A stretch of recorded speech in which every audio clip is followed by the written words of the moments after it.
Okay, thank you very much for your patience. I know we're still waiting for a few more people, but we'd like to kick off. My name's Nikki, I'm Curator for Public Programmes here. It is my pleasure to introduce tonight's speakers, who have been brought together, as many of you know, to celebrate and discuss the work of American artist Judy Chicago. This month sees Judy Chicago exhibiting in London for the first time since 1985, both at Riflemaker Gallery and Ben Uri, the London Jewish Museum of Art, as well as at the Blackie in Liverpool. Judy Chicago is an artist, author, feminist, activist, educator and intellectual whose career spans 5 decades. In the early 70s, after a decade of professional art practice, Chicago pioneered feminist art and art education through a unique program for women at California State University, a pedagogical approach which she has continued to develop over the years. She's had a profound influence on generations of artists and is represented, as we all know, in museums and collections worldwide. Joining Judy on stage this evening is Andrew Perchuk, to her left, Assistant Director for Contemporary Programmes and Research at the Getty Research Institute. Judy and Andrew worked together on Pacific Standard Time in 2011, the California-wide celebration of the LA art scene, in a 6-month initiative at the Getty Institute, which featured various works by Judy, which maybe we'll touch on tonight. Also here tonight, I'm very pleased to introduce, at the far end, Frances Borzello. Frances is a writer on social history of art, and her recent books include Seeing Ourselves, Women's Self-Portraits, and A World of Our Own, Women as Artists Since the Renaissance. Judy worked with Frances recently on Frida Kahlo, Face to Face, a groundbreaking book that examined Kahlo's overall body of work. Both Andrew and Frances have contributed to this fantastic monograph, which I would suggest you read and purchase, and you may, yes, purchase and read, yes, which hopefully you've seen when you came into the gallery tonight. This publication is published by Lund Humphreys in association with the Ben Uri Gallery and offers a definitive overview of Judy Chicago's career. This publication and other books relating to Judy's work are available to buy in the bookshop after the event near the entrance, and Judy's kindly agreed to sign copies up in the cafe bar if you'd like to stick around for a drink and further conversation later. Our moderator for this evening, to my left, is Anna Sommers-Cox, OBE, founding editor and chief executive of the art newspaper. Anna has been chairman of the Venice in Peril Fund, a governor of the Courtauld Institute, a trustee of the Gilbert Collection, a member of the Council of Sotheby's Institute, and a trustee of the Cass Sculpture Foundation. So she's very busy, and we're very grateful to have you here. So I'd like to say an enormous thank you to Riflemaker Gallery and to Raisin Simon and partners, particularly Trot Taylor and Alice Broughton, who really helped to pull this event together, and all of our other partners, of course, at the Ben Uri Gallery and elsewhere.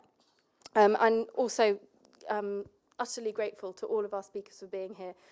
It's a real pleasure to have you here, Judy, and in this intimate space of the Whitechapel Auditorium. It's not the biggest space in London, but it'll make for lively discussion, so we're very grateful you chose to come here. And also, because we were so oversubscribed tonight, we are streaming the event live upstairs, so hello to everyone who's watching upstairs, and it just means that it's ultra important that you speak into the microphone if you do have a question at the end, and we hope there'll be a nice discussion after the conversation. But I think I'll stop speaking and I will hand over to Anna. Thank you. Well, Judy and Andrew and Frances, but particularly Judy, I must say, you're a legend. I mean, she really is. If you go to feminist art on Wikipedia, in the first line, your name is there. Really? Yes. Of course, you see, I would do, like all the journalists, I do my research on Wikipedia. No, but we're not here to talk about the dinner party. However, like all journalists, when you never assume that everybody knows everything. And just in case there's somebody here or upstairs who doesn't know the dinner party, it's one of the great works of the 20th century, now in the Brooklyn Museum.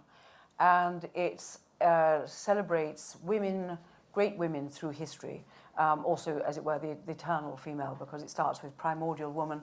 It has 39 place settings which have been crafted. It took 6 years to make, crafted wonderful embroideries, glass, ceramics, and each place setting is for one of the great women of history, from the primordial woman to Theodora Byzantium to Georgia O'Keeffe, with 999 names of women painted onto tiles underneath. It's a huge Gesamtkunstwerk which caused great scandal at the time, because painted on each plate is a variation on the vulva, the sexual organ.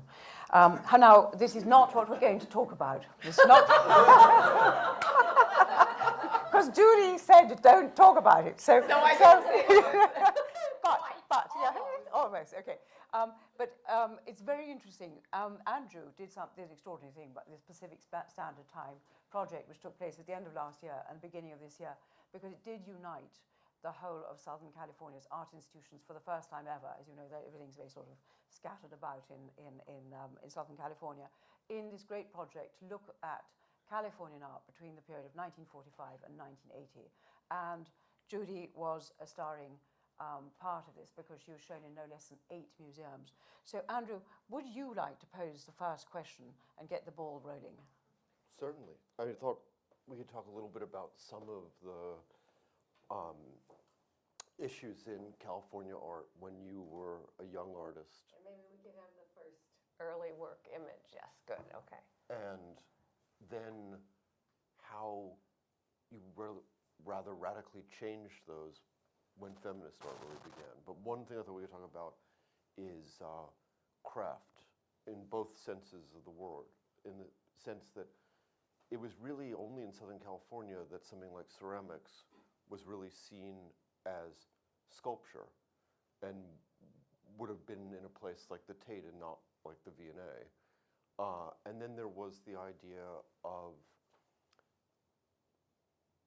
polishing things to a very high level of craft, which is certainly true of your early work, in fact, all of your work. Maybe you can talk a little bit about, I see the car hood, I mean, certainly, maybe let's start with the car hood and talk about how you developed the skills to make that work. Well, one of the things Pacific Standard Time did was bring attention to the work of my first decade, which very few people know much about. And one of the reasons, Anna, apart from the fact she wanted to describe the dinner party very well, I was griping about, one of my big goals, as happy as I am that the dinner party is permanently housed and that it brought me so much attention, is that dinner party is only one work in a really large body of work. And I was very pleased at the possibility of introducing particularly the UK audience to other aspects of my work. And the first really big step in this was Pacific Standard Time, which brought attention to my early work, which is here. When I got out of graduate school, I went to auto body school to learn how to spray paint. There was me and 250 guys.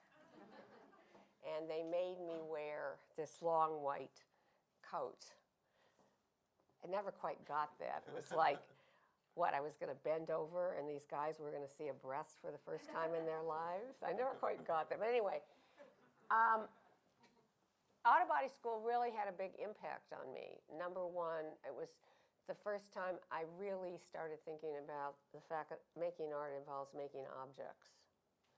And I had a painting teacher named Percy Jeffries who drove a light lavender candy apple convertible. Candy apple is a particular surface, beautiful surface with kind of like iridescence and then lacquer, so it looks like you're looking through layers and layers of water at the color. And he said, there's no such thing as perfection, there's only the illusion of perfection, which I've never forgotten. It shaped, actually, the way I approach making objects. So in my first decade, I went back and forth. My master's was in both painting and sculpture. And I went back and forth from painting and sculpture. My early work, even before this, some of which is at Riflemaker, there are 3 other car hoods, or they call them bonnets here. I've been trying to get used to that. Had much more biomorphic imagery, which was completely unacceptable to both my teachers at school and the LA art scene. It was impossible in the LA art scene of the 60s to be oneself as a woman artist. And so I learned to kind of cover my content or transform my content. And then I, Judy, yes. did you know it was your content? Oh, yeah. Were you aware in the 60s? Oh, that yeah, you were yeah, yeah, covering yeah, yeah. Are you kidding? I mean, you know, the images on the car hoods, like bigamy and stuff like that. I mean, at school, they hated the imagery. They're like, oh, wombs and breasts. Oh. Did you know, were you aware in the 60s it was wombs and breasts? That's what I'm interested in. Oh, I see, Frankie, what you're saying. I mean, I don't think in that self-conscious way. I was just making that kind of imagery naturally. And it was only when I encountered all this resistance, it made me self-conscious. And also my color, they didn't like my color at all. It was too, bright. But it was interesting because I always thought that it was a kind of retrospective account that, so from the perspective of feminism, you sort of went back and saw this sort of sexual imagery. But then I started reading your earliest reviews, and when the card was shown in 1964, the review said that it was shocking sexual imagery, and I mean, if you look at it today, it hardly seems shocking. Especially in comparison to the other three, right? But they saw it. I mean, some people did see it even at that time. Well, Peter Plagins wrote a review in art form of Rainbow Picket. And you know what he said? It didn't have the guns, which pretty well sums up the attitude of the 60s. They probably don't know that expression. Oh, explain it. Oh, it's like, guns are like they don't have the firepower of a man, right? Or a gun or a male weapon, right? And guns are also a slang term for biceps. So big Right, guns. big guns, right. I mean, so that was the prevailing attitude at the time. And it was with great glee that I read the art form review of the show I had at Tim Nye's, my dealer in LA, where this guy, young guy, who has a different perspective, which is what Andrew was alluding to, said that my work in the 1960s was too radical for the LA macho art scene. Which was true, that the content was unacceptable. The approach was unacceptable. And we have an example of that here with that plastic painting, Big Blue Pink, which, still looks, completely abstract, but we can talk a little bit about what the content is. But it's still disturbing enough that when we showed that in Los Angeles, some of the other LA minimalists said, why is that here? Oh, really? You never told me that. That painting is 8 foot by 8 foot. I mean, I worked large from early in my career, and it's sprayed acrylic lacquer, which you can't use anymore, it's an automotive paint, on sheet acrylic, white sheet acrylic. Really? That's really interesting. Okay, so then you want to know about my making this radical change, right? But I also want to know about this painting, that the way that... Oh, it's about, yeah, okay. Go. No, Yeah. go ahead. Well, I did that series, Flesh Gardens, when I was in Fresno, starting the first feminist art program and trying to figure out how to come back to my own impulses, which is one of the reasons I started the program. I thought, if I backtrack to when I was a student and started to veer away from my own imagery, maybe I'll be able to reconnect with it, because after 10 years, I had lost that. And so I did these paintings that were still abstract. They were still using the kind of form language that I developed in the first decade. But I was trying to make images about opening and merger of flesh and landscape and expanding outward and trying to embrace more of my own content. So, I mean, there is still a lot of subliminal content in all that early work, right? Yeah, and also, we've talked about this before. I mean, one calling them flesh gardens, of course, Right. and then about how they relate to bodily things, blushing, flushing, Right. all kinds of in their Body color choice. sensations, yes, yes. Okay, well, let's go to the next images so that we can talk about this. Oh, no, there's something. Oh, yeah, okay. So after 10 years of what I call like male drag, trying to make art as if I were a guy, I got fed up with it. And and I decided I was going to try and be myself as an artist. And as I said to Anna, in a way, I didn't know how anymore because I had so censored those impulses because of the responses I had gotten, the negative responses I got. So I was trying to find my way back. And one of the early images I did were a series of images called Through the Flower. That's a 5-foot by 5-foot painting, and it's sprayed on canvas. My auto body years served me well. I've sprayed everything over the years. Acrylic, fabric paint, China paint, glass paint. And then I slowly began to, at the Ben-Uri show, you'll see there are some really radical early images from this period, same period, early 70s. Gunsmoke, Love Story, Red Flag, the first image of menstruation in Western art. I was experimenting a lot. I was doing performance work. I was doing fireworks. I was experimenting, and for a while, I thought maybe I'd stop painting. Maybe I'd go in a different direction. But I love making objects, and I love making transformed forms. And so then I decided I was going to try and fuse my own content with the language that I had developed, the techniques I had developed. And I slowly started doing that through a series of images. First through the flower, and then these images where I peeled back that formal structure I was using to reveal my real concerns, which had to do with the nature of female identity. And it's incredibly sumptuous, the dinner party. I mean, every place setting is different. It's, that craft, how did the craft element come into you? Because we've heard about spray painting. You learned how to do that absolutely perfectly. But then there's the embroidery. There's the threads. I didn't get quite to embroidery yet. Yeah. Embroidery I kind of backed into, but what happened was that I had started this series of images called The Great Ladies. They were abstract portraits of women, and I was painting them on canvas. I was spray painting them, and the only thing about an airbrush is it lends itself to kind of generalized form, and I wanted more specific form, but I didn't want to do oil painting. I didn't like oil painting, actually. I didn't like the way it sat on top of the canvas. I mean, one of the things I liked about spraying was it merged surface and color, and I wanted that. And quite by accident, I saw a China painted plate in an antique store. Now, Andrew's right about Southern California and ceramics, and the fact that ceramics was being brought over from craft into high art. But still, I mean, China painting was not part of what was acceptable craft, right? Definitely not. Definitely not, right.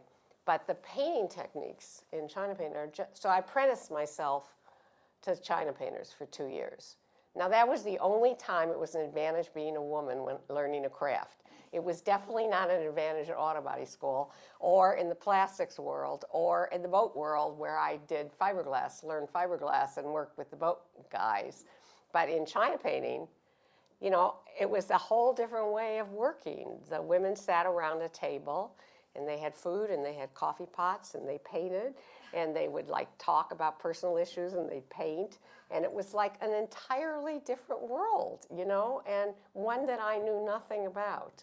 Because, I wasn't brought up with a needle and thread and stuff like that, But was that actually important in actually reinforcing your feminism? Yes, because by getting to know women en masse, Yes, yeah. I did, much has been made of my use of China painting and embroidery in the dinner party, but actually if they hadn't had this incredible aesthetic potential, I wouldn't have used them, At the same time, it was not lost on me that there was a certain irony in telling women's history through women's crafts. And in turning those around and using them for high art.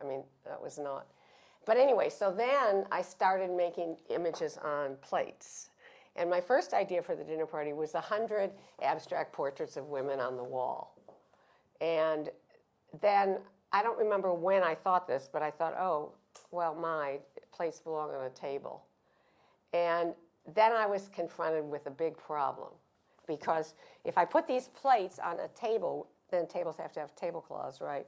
Then I'd have these long white expanses of tablecloths, Well, that's not going to work, especially not on 16 meters, right? So it was, by then, some people had started coming to help me work. Diane Gellin, who's here, who became the administrator of the dinner party, and a woman named Susan Hill, who volunteered. And at that time, I was struggling to learn to use an embroidery machine because I can't stitch and I can't sew. But I was trying to learn an embroidery machine. And she told me that she had needlework in her family. I'm like, good, you'll be the head of needlework. And so she went and took a class at an embroidery guild, and she took me to a show of these ecclesiastical embroiderers. And again, I saw this incredible, unexplored visual potential.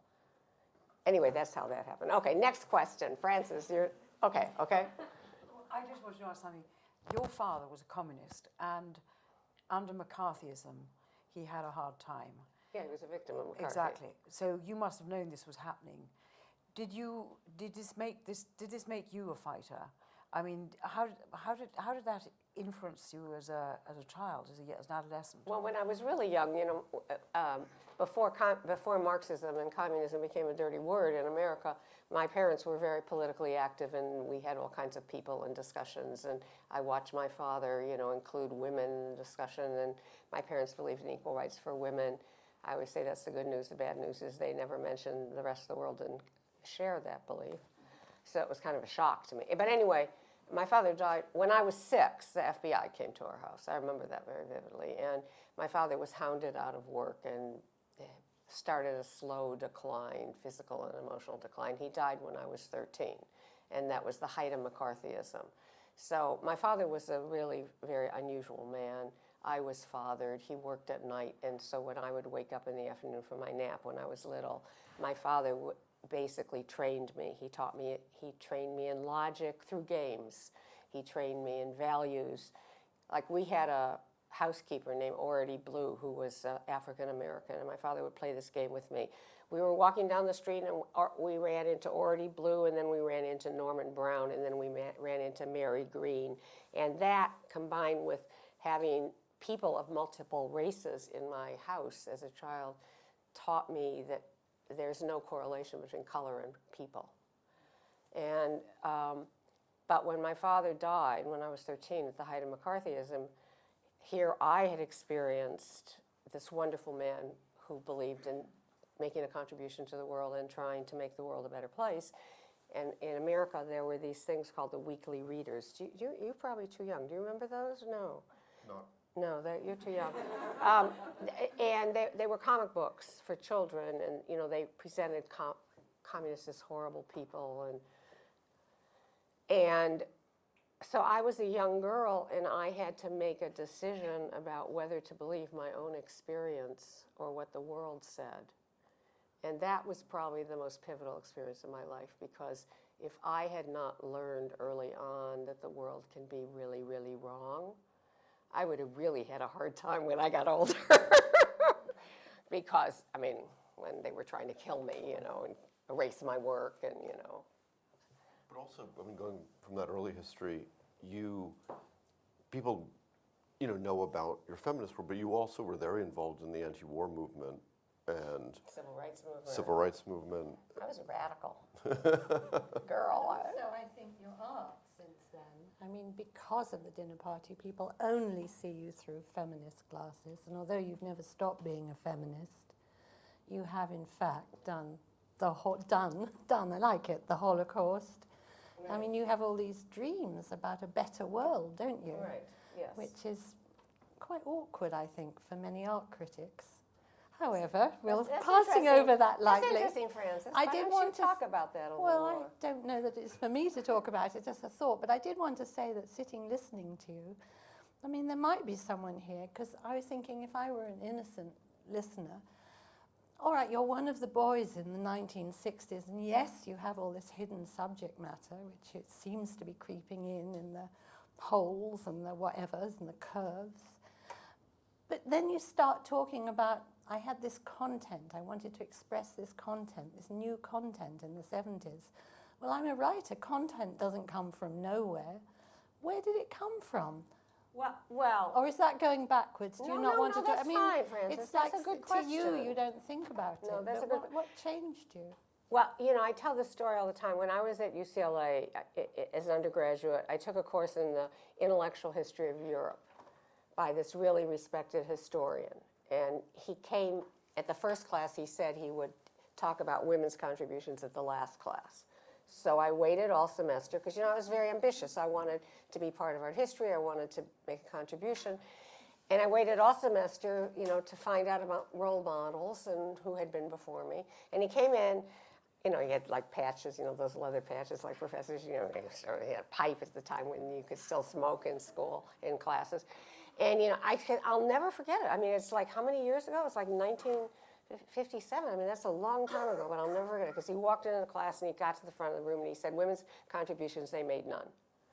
And that was the prevailing view at the time. I mean, it was, and as I've pointed out in several recent interviews, it seems still to be the prevailing view if you believe Caitlin Moran in her book, How to Be a Woman, which I read, and you all know who she is? I mean, she's sort of a popular figure here, right? And I read a review of her book in the New York Times Book Review, and I got it, and I'm reading it, and I thought she was hilarious until I get to this chapter, and she says, okay, girls, let's just admit it. Women have done fuck all for the last 100,000 years. And I'm like, really? So, I accepted that at the time when I was young, but it made me feel like a freak in terms of my ambition. And then that was reinforced in the LA art scene, like you have to have balls to make art, Billy L., right? But after a decade, since my father was a student of history and I had learned about the importance of history, I decided to look back and see if what my professor had said was true. And then I found all of this information, this content, and that's when I started trying to formulate a new kind of imagery, and I started trying to make abstract portraits of women and started trying to think about how am I going to challenge these attitudes through my work. Formulating a new kind of imagery, that's quite a project. Well, I think this is where Southern California actually was a positive. I don't think that I could have imagined a new type of education or a new type of art practice anywhere but in Southern California. There, as macho and inhospitable to women as the LA art scene was, there was a spirit of self-invention there. There was not a big shadow of Europe. There was hardly any art scene at all when I first came out of school. And basically no market. And no market. And I mean, nobody thought about selling their work, that they were going to make a fortune, that they were going to be, that was just out of the question. The idea was to be taken seriously as an artist, which means being engaged in ideas in a serious way and inventing forms. I mean, look at the Finnish fetish school. That's the invention of form, to reflect the kind of car culture of Southern California. So it was possible to imagine inventing another kind of language, which is what I set out to do. Okay, next question. How about you, Anna? Do you have a question? I think you just absolutely fascinated me by your remark that at that time nobody thought about selling their work. And it makes me think actually of that period in the 70s and 80s in Russia, in Soviet Union, when artists who were rebelling against the regime were making art for which they never expected to get any money ever. They were doing it against the regime, and they were just trying to think of ways of being honest and reflecting the world that they saw around them, or criticizing it. Now, how have you adapted? Because the art world has become now all about producing work that's going to be sold. And, the dealers are kind of flagellating their artists to produce more stuff, more stuff to sell. I mean, how do you live in that? You know that famous Dylan Thomas quote, rage, rage against the dying of the light? That's me. Yeah. I still believe that art is the highest form of spiritual practice and expression. I still will not make art for money. I will not. that's not who I am. And that's not what I believe art is. And if I had any doubt about the transformative power of art, what happened with the dinner party demonstrated beyond my wildest dreams that art can impel people to organize and set up their own institutions if the museums won't show what they want to see. Can people, I got thousands of letters from people saying that seeing the piece had changed their lives. And it was really impossible to go back from that back to a small, narrow little definition of art. Can I just ask a very sort of technical question? There's this enormous work of art, and it travels. I mean, the logistics of it. Who managed that for you? Be honest. Diane, stand up. Who paid for it all to be? Did people pay to have it? I mean, it must have been.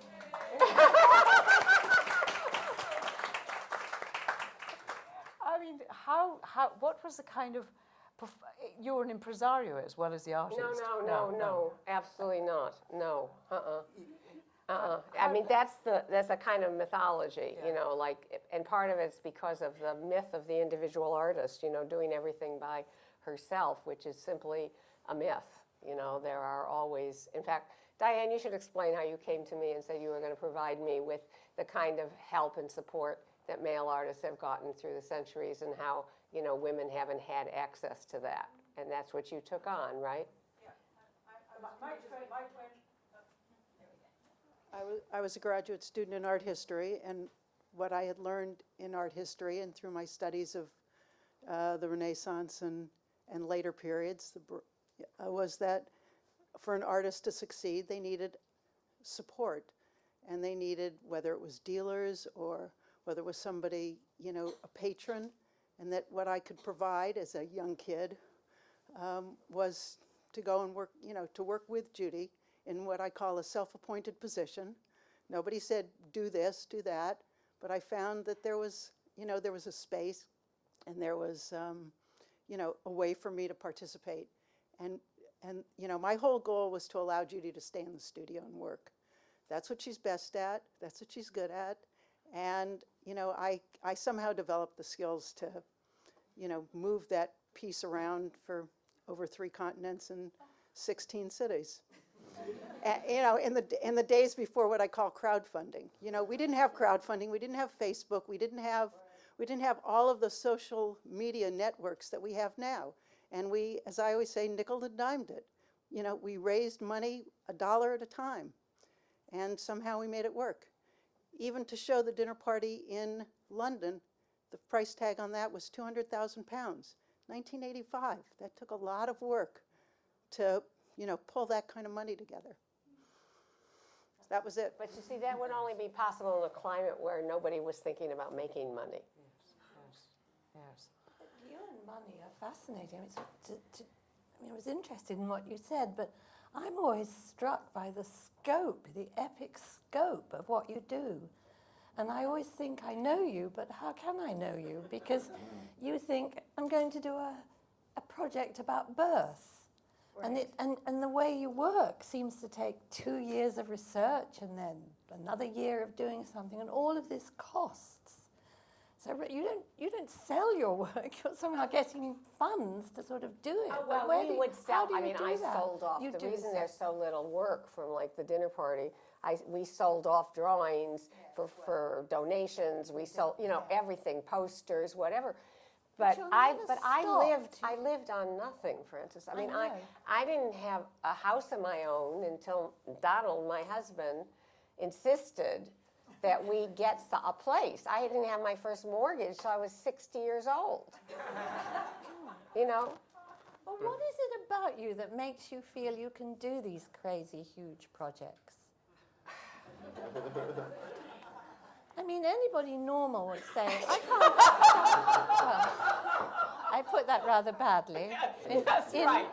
Inelegantly, but. Could you rephrase that, please? No. But, you're not daunted, and that is amazing to me, being a timid middle-class lady. But you're just not daunted. Well, I didn't big think, projects. I never, so after the dinner party, I lost everything. I mean, I lost my studio, my staff, I was in debt, the museums were making money from showing it. People thought I was getting the money, that I was, rich, but I had nothing. And I wanted to work on the subject of birth. And what I had hundreds of letters from people who said, I'm starting to get them again, by the way. I've gotten some from England. I'm like, that would be logistical. It wasn't hard enough to work when I lived in California to work with people who lived in Texas or New York. I live in New Mexico. How could I work with somebody in England? That would be like a little, now that's a little daunting to me.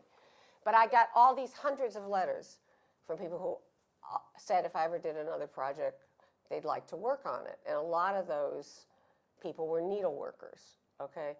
And, I'd already decided, I had done Mary Wollstonecraft Runner, which the back of which depicts Mary Wollstonecraft dying 2 months after giving birth to her daughter Mary, who turned into Mary Shelley, who wrote Frankenstein. And it was a really raw image when I did the drawing. And I saw it transformed into needlework, and I thought, and I knew that there were very few images of birth. Like Frida Kahlo's, my birth wasn't known then at the end of the 70s and early 80s. And I saw that needlework had the potential to transform this raw and graphic subject matter. I don't know, Frances, I don't know how to answer your question. I just have had such a burning desire to make art. And, I didn't say, I'm going to do a project that's going to cost $250,000. I said, I'm going to do a project, I'm going to make images of, abstract images of women in history. I'm going to do them on plates, I'm going to put them on the wall. Well, then I have to have enough money to buy the plates. Okay, well, I figured out. I learned from the guys, in LA about, you have to generate money to make art, and making art is a full-time job. And Andrew and I were talking about it in the car. I mean, it's inconceivable for young people getting out of art school now with hundreds of thousands of dollars in debt to imagine the way we all lived. I mean, when I got out of graduate school, I and two other artists rented a 5,000 square foot space, which is what? How many meters is that? 600 square meters. 600 square meters for $75 a month. We lived on nothing. We didn't have debt. And, the guys introduced me to this way of living, that something's going to happen. You just... But you didn't wait for, as Frances was saying, you, at the same time as making your art, have been very good at putting these systems together, whether it's the feminist art program or the women's building or these networks that allowed you to do the major projects. My father was a labor organizer. Huh? It's important. It is important, It's absolutely. something you understood could be done, I suppose. But then now I have to, I remember when we contracted for the porcelain floor, 2,300 hand-poured porcelain tiles for $11,000, and my hand was shaking because I had no idea how I could pay for it. But people ask me all the time, how do you pay for projects? And now I say, if you can't generate money, you can't make art. That's the way it is, unless you're rich. You have to be able to generate money in order to do what you want to do in life, right? And the other great big works that you did, the Holocaust Yeah, Project, Birth Project, where are they now? Well, the Birth Project, there are two, that little image is in the Ben-Uri, right? There are two Birth Project works in the Ben-Uri, and those are out of 85. There are 85 works in the Birth Project. And they are, here we were, Diana and I, trying to get the dinner party shown, bumping up against the art system, like I used to say, everybody wants to see it, nobody wants to show it. It was very hard to get those museums. Terrible. They canceled. It was terrible. And I wasn't going to do that again. Bump up against the art system like that, because it broke my heart. Diane used to yell at me, what do you care as long as we get it shown? I'm like, I want it in the Tate. I don't want it in a warehouse. And in fact, it leaked on the runners in the warehouse. I was right. It cost thousands of dollars to do conservation on it. So when I first started work on the Birth Project, I had seen these quilts hanging on a clothesline in Hatch, New Mexico. And I'm like, that's what I'm going to do. I'm just going to do these needleworks and just hang them on clotheslines. Then all over the place. I mean, I've got all these needleworkers who want to do this, right? So we'll just do pieces and they'll just show up everywhere. And the art system won't be able to stop them. Well, that was a good idea, except then, of course, I started getting more and more involved in the pieces, and they began to be more and more precious, and they took more and more time, and then I didn't want them on clotheslines. But anyway, so the Birth Project was set up in a very different way, though, but it was a series of exhibition units that traveled in sort of mix and match, and we had 100 Birth Project exhibitions. And then I thought, okay, well, we're going to make sure they don't end up nowhere, because by this time when the dinner party wasn't traveling, it was in storage, and that cost money. So let's gift them to institutions. Well, I didn't think about basements, museum basements. They may be in the museum, but if it's not on the wall, what good does that do? But anyway, almost all the Birth Project works are in different institutions. In some places they're used well, like there's one university that has 6 of them, and it's completely integrated into their curriculum. It's really great. And so then I did this big series called Power Play. This is 9 feet by 14 feet. It's sprayed acrylic and oil paint. I broke down and did oil paint because I wanted to recast the concept of the heroic, and I wanted to do it in the sort of traditional Renaissance painting. And like this work, when I first showed it, it's also a big series. When I first showed it, it's the only work I've ever done, only series I've ever done that was met by complete silence. But guess what? I mean, there are a lot of artists who say, oh, well, you have to see what I'm doing now, it's not interesting. That's not my career at all. I mean, there's interest in my career all the time across my whole, all of a sudden somebody will want to show work I did 20 years ago that has never been seen since then. And that's what happened with Power Play, because what happened was a context came along that allowed it to be understood when it couldn't be at the time, because there was no gender studies and there was no queer theory at that time. And so here I was doing an examination of the construct of masculinity prior to any theoretical framework. But the Power Play was just shown, and the catalog essay was written by a guy named Jonathan Katz, who was the most prominent queer theorist in America, and it was worth waiting for. And then the next one was, now, by the time I did the Holocaust Project with my husband, Donald Woodman,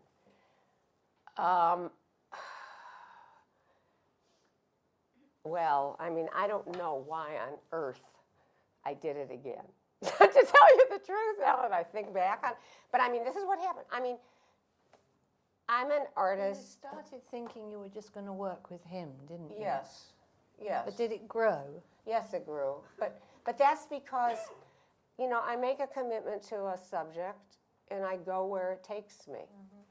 So we decided we were going to learn about the Holocaust, which neither of us knew about, and learn about our history as Jews, which neither of us knew anything about, because we both came from secular families. And at first we thought it would take a couple of years, but now that was daunting, Frances. Mm-hmm. It ended up taking 8 years. I mean, that was really a difficult project. I mean, not only was the subject matter difficult, but like we kept running out of money, By then I had a certain discipline. It's only Tuesday. We're not going to run out of money till Friday, so I'll go in the studio. And then something happened by Friday. What was it at the end? At the end, when you finished the Holocaust Project, what was it? I mean, as a body of work? Yeah, or yeah. If I'd gone to see it, what would I have seen? It was a traveling exhibition. The bulk of it combined painting and photography, like that little small image up there.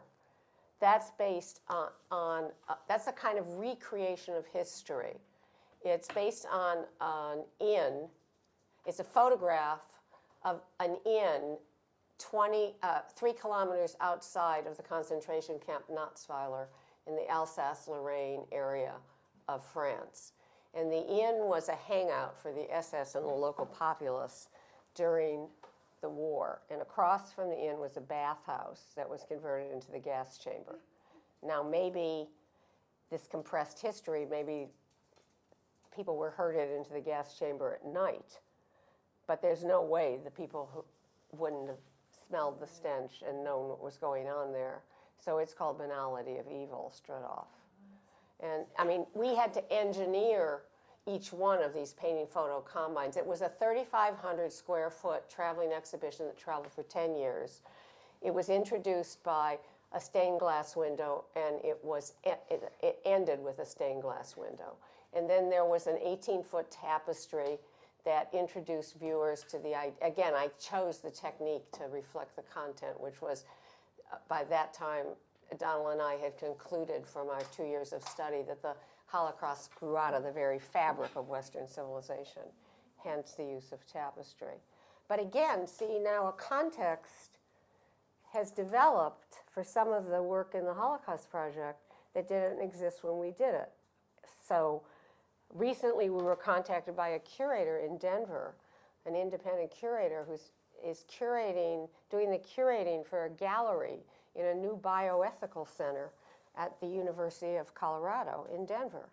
And he knew about the Holocaust Project, and he wanted to show one of the works and all of the preparatory materials, some of which have never been shown, which deal with the question of the line between human and animal experimentation, and raise a series of ethical questions that were left unanswered at the end of the Holocaust. So now suddenly this context has developed for the work that simply didn't exist when we did it. I mean, the same way that you could say that about the dinner party, right? And, you know, and Elizabeth Sackler created a context for the dinner party when she established the Elizabeth A. Sackler Center for Feminist Art at the Brooklyn Museum. So I don't, you know, maybe it's just that I have to wait. Has the fire gone out of feminism? You said something in The Observer the other day, which said that in the 1970s, we cast all the dialogue around gender. We assumed that all women were our friends and all men were our enemies. That was a mistake. As was proven within 10 years. Yes? But has the movement run out of steam? Has it fragmented into so many parts it's not fighting anymore? I mean, there's Tracy Amin being shown with you at Ben Uri. Tracy Amin, I don't think is a feminist. I mean, I think she's about herself as a woman, but I don't think she's a feminist as such. I don't think she's politically engaged. I'm not really politically engaged either. I mean, I was never in a consciousness-raising group. I never went in an abortion march. I mean, my feminism has always been expressed through my work. I don't know, Frances, you want to take a crack at this? Oh, God. Come on, you're a historian. Come on. I think your interest. Well, Judy and I talked at the National Gallery, I think it was last year, and I asked her if she considered herself a political artist, and she froze me completely. But the fact that she froze me made me think about it, and I think you're not a political artist. I think you're a moral person. I think you just have a vision of a better world. You don't like injustice. I think that's your kind of feminism. Is that true? Yes. Oh, all right. And Help the debate really about you, but it does explain some of your art, though, because I think all of these great projects seem to be about injustice and your fury at it. In fact, the Holocaust Project compared the Holocaust to other events, the Vietnam War, for example. Well, it doesn't really compare it. It actually examines other forms of oppression and injustice and genocide. Donald and I, when we started, we were going to approach the Holocaust the way, you know, in America, there are 140 Holocaust institutions, and they're all mostly either started by survivors or children of survivors, or they come out of the survivor story, which focuses on the Jewish experience of the Holocaust. And so when Donald and I started, we studied all these, and we thought we were going to do the same thing. And then we made this trip, this 2.5-month trip, through France, Germany, Austria, the Czech Republic, Poland, Russia, Latvia, and Lithuania. And it completely blew us away. First of all, the Holocaust in each country was presented entirely differently, with an entirely different perspective. And we discovered that the scope of the suffering was beyond anything we had ever imagined. In other words, like, we didn't know anything about the slave labor aspect of the Holocaust, where 9 million people, the lower races were enslaved, and Hitler imagined a permanent slave labor system to support the Reich. By the time we came back, our views had changed profoundly. But we didn't want to challenge the specificity of the Holocaust as a Jewish experience. So what we tried to do, we always dealt with the Holocaust if we were making, like, if we were examining the relationship between, for example, the Holocaust and other genocides, we always dealt with the Holocaust in a separate visual space to maintain its specificity while also looking at. And yeah, when we were in Berlin for the Pacific Standard Time, we went to right next door to the Gropiusbau, where the Getty show was. There was the best Holocaust museum we've ever seen anywhere. And it's called the Typography of Terror. Yes, it's absolutely incredible.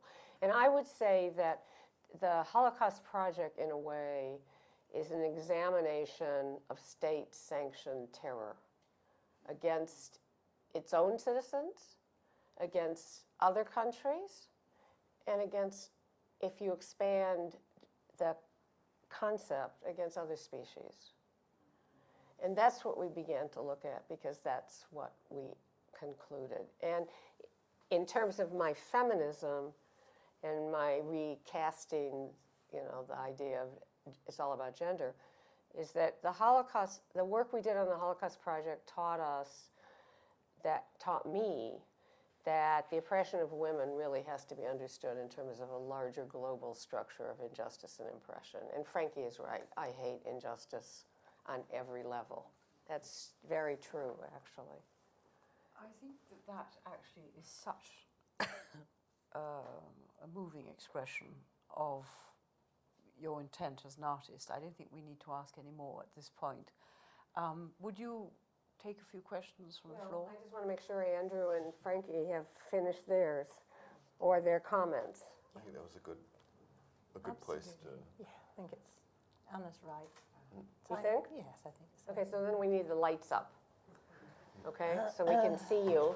And please stand up and introduce yourself when they bring you the microphone, okay?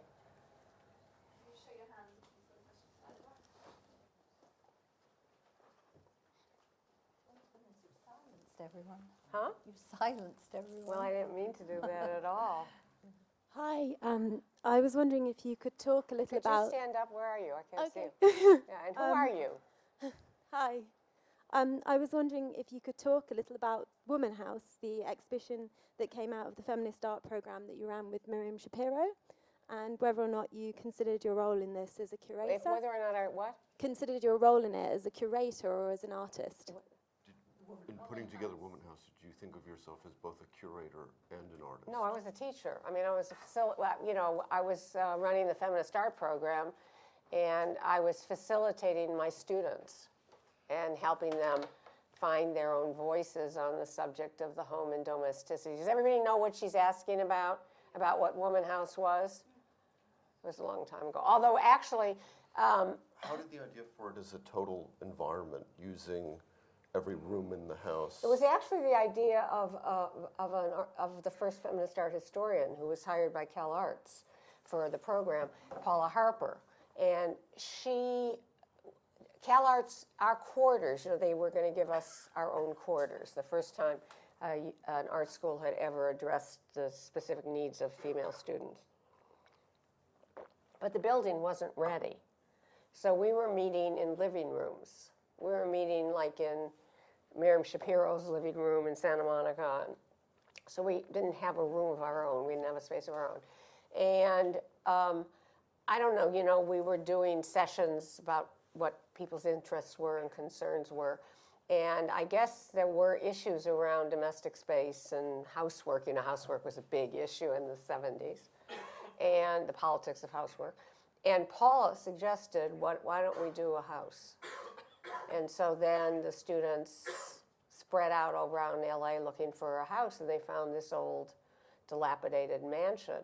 And I'll tell you something that's really, in 2001, Donald, right? We were invited, Donald and I, to team teach at a university in Kentucky where they have a really strong sense of place. And we were invited to revisit the subject of the home 30 years after Woman House, but with male and female participants. That was really interesting. The men did the most radical work. A lot of the work the women did reiterated a lot of the same themes that have been the subject of feminist art for 40 years. But the men, men have mediated their, well, Frances knows this because she did a whole book on the house, but do you need a lozenge? You sure? Yeah, I know. Frances is ill. Oops. Oh dear. Where are you going? To cough in pride. Oh, you are so British.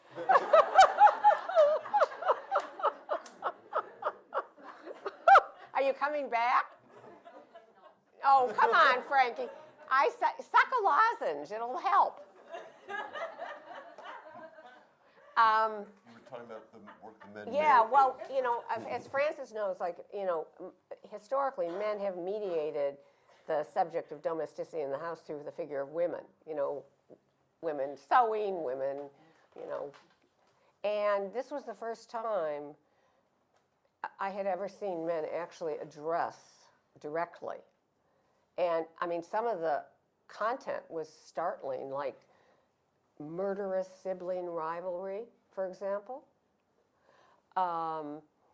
Abuse. There was one room that was done by an older woman and a young gay guy called the Nightmare Nursery.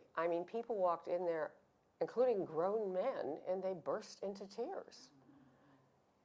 And the work by the men was really, one of the things I had been interested in was whether the pedagogical methods I had used, in the early days were applicable to men, could be applicable to men. And that demonstrated that, given the opportunity, men also benefit from having support for finding their own voice as opposed to just having to make the prevailing art in the hopes that they're going to sell it and make a fortune. Which happens for hardly any people, very, very few. Any more questions? Okay, who's Anna? Which? Oh, well, it seems the mic has already gone to the back. Hello, is that okay? Judy, just speaking about that you spoke about Woman House Revisited, I just wanted to ask you, you just mentioned that the male artist did the most interesting work. I just wondered if you could speak a bit more about that. How do you feel now, looking back on your body of work, how your feminist structures have had a larger impact? Because I think it's not just something that does apply to women, and perhaps because the men who were involved in the show felt that they came from a very different place, that they could benefit in a fuller way. I just wondered if you could say a bit more about that. Do you understand what I'm saying, or am I being a bit convoluted? Sorry. Are you saying that because of feminism that men have had to develop and that they've changed? Or are you talking sort of subsequently? Are you talking specifically about the men working in the house? I just think it's quite interesting that Judy picked up on that, saying just that phrase, the men did the most interesting work. But as you put it more succinctly, that, well, it's exactly what you said, really, that there have to be this re-register, and that feminist, if you use the term feminist art, it has opened up a whole different range of subjects. I just wanted you to talk a little bit more about that. There's no question there's a huge generational change. There were no curators like you and Glenn when I was a young artist, for example, who would have sought me out, supported my work, understood my work. That there's a huge generational change, don't you think? Well, I think a lot of the issues that feminism put on the table also are just part of the art discourse that we have. And even if people don't necessarily remember that they came from feminism, yeah. Does that answer your question? And the only thing I'd say is that there were certain conflicts for me around that in teaching, you know, in the sense that I still feel it's not an equal playing field. And so, you know, I had certain hesitations about the idea that the women, I was not going to segregate the women, which in order to do empowerment work, I would have had to do with them. So, you know, how do I feel about the fact that the guys seem to have I wouldn't say they benefited more. I think they benefited the same amount. It's just that the work was more startling because it was so new. I think that's what it was. Question in the front row here.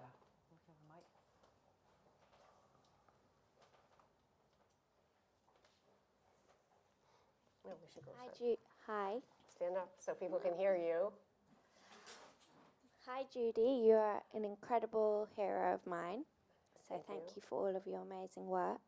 My first question is, you spoke about your father, but I was just wondering what influence your mother had.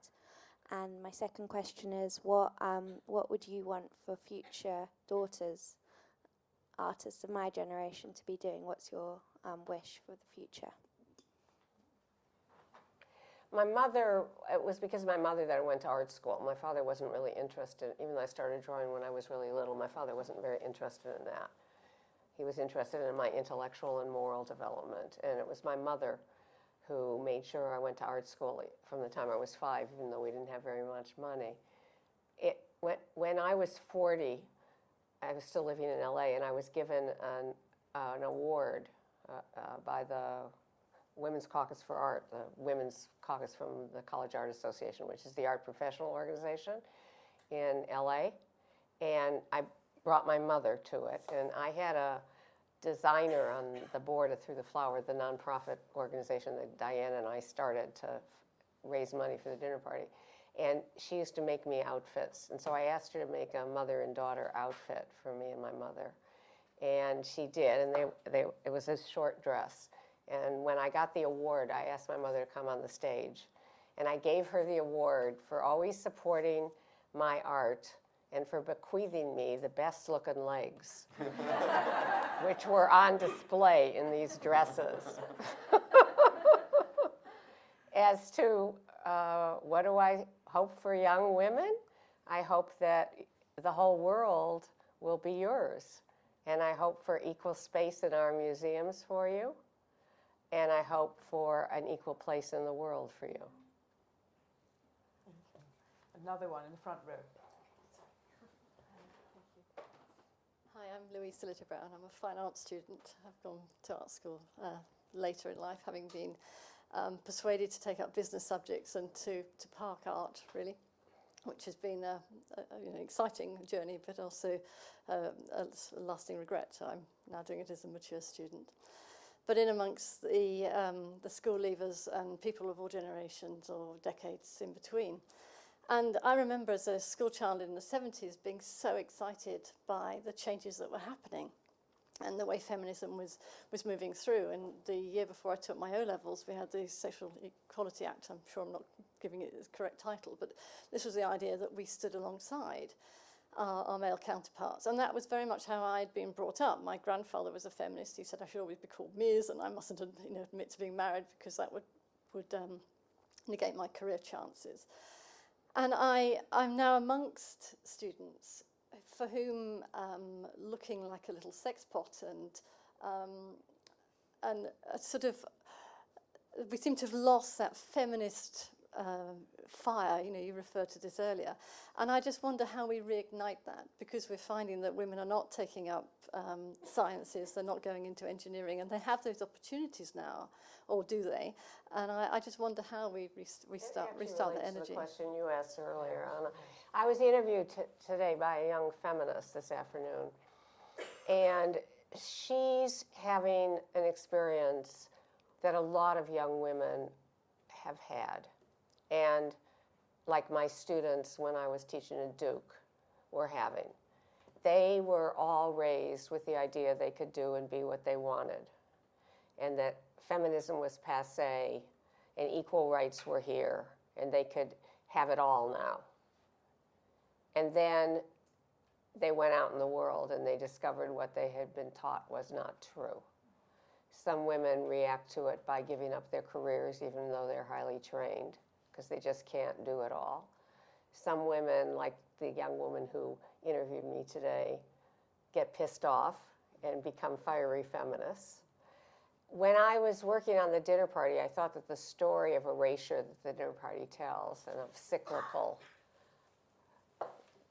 again and again, you know, in the 17th century, a woman argues for, at that time when women didn't have the right to education, you know, not knowing that anybody had ever argued for education.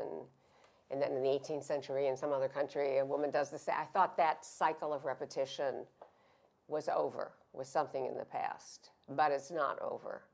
It's what we are in still. And as long as that continues, and as long as there's not equal space in our museums, and there's not equal space, time in our schools to study what women did and do, that's what our fate is to repeat the past and to have to rediscover feminism again and again and again. What would be terrible is if we didn't keep rediscovering it. Now that would be terrible. Then it would be completely hopeless. Man, at the back. Good. I said there's been a generational change. Okay, stand up. Hello, hi, Hello. good evening. So my name is Guillaume, and I study art history at SOAS, which is the School of Oriental and African Studies. And it's a huge pleasure to be here tonight to hear you speak and everything about your work and your career and how you are here now. And I had a couple questions which I want to know, but I'll just boil it down to two. The first one, which I was thinking of when I was looking at your work tonight, I wanted to know your thoughts on the Japanese contemporary artist Yayoi Kusama, because when I was looking at your work, I was thinking a lot about her because she's an artist who I'm very familiar with because I've been doing a lot of research about her. I was wondering if you felt like she was one of your contemporaries, just your general thoughts on her, really. And then I also want to know, you were talking tonight about how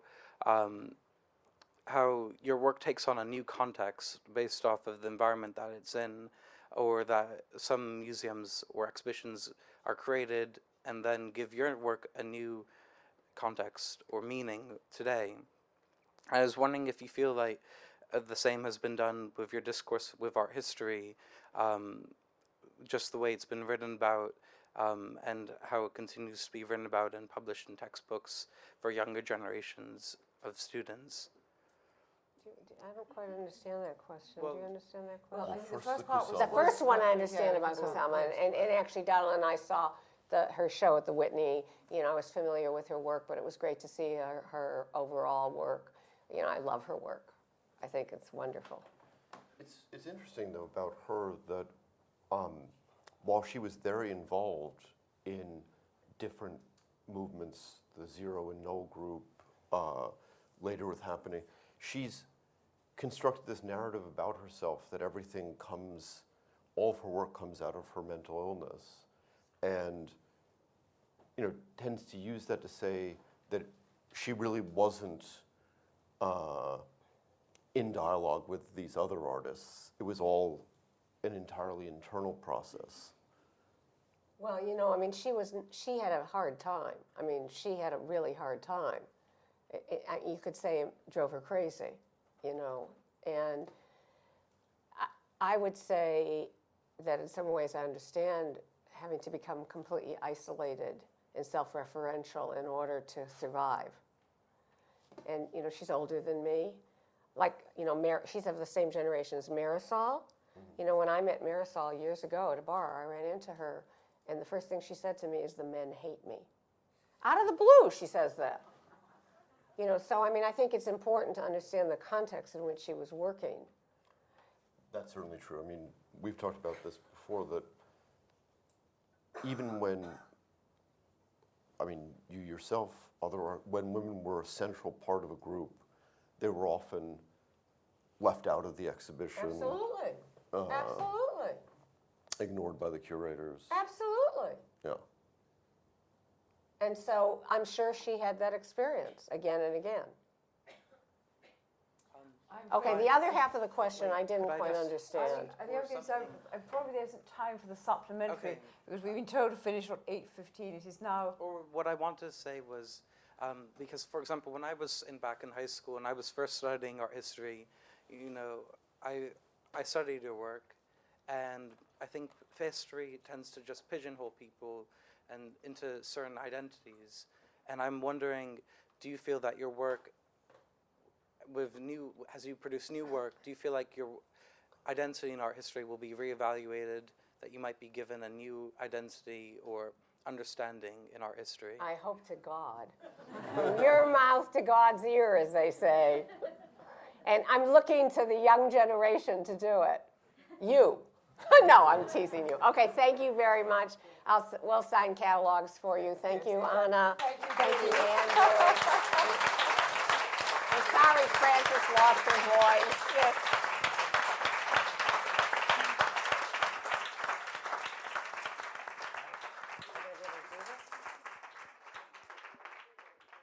Thank you so much all for coming. Thank you so much to Anna, Andrew, Judy and Frances. And as Judy said, she will be signing catalogues upstairs, and they are available at the bookshop, and the bar will be open late tonight, so come and join.